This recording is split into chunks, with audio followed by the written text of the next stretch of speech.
અસરકારક વર્ગખંડ સંચાલન માટેની શ્રેષ્ઠ શૈલી કઈ?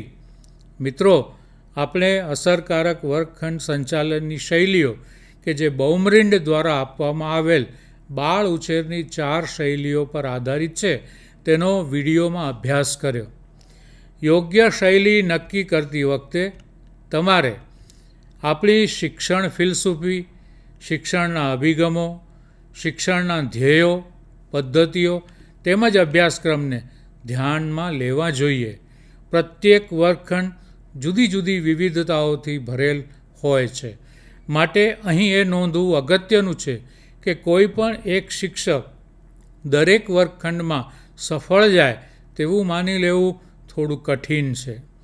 વર્ગખંડની વિવિધ પરિસ્થિતિઓ જોતાં વિવિધ સંશોધનોએ ભલામણ કરી છે કે જો શિક્ષક ઓથોરિટેટિવ અધિકૃત વર્ગખંડ સંચાલન શૈલીનો ઉપયોગ કરે તો તેની હકારાત્મક અસર વિદ્યાર્થીઓ અને શિક્ષણ પર લાંબા સમય સુધી જોવા મળે છે.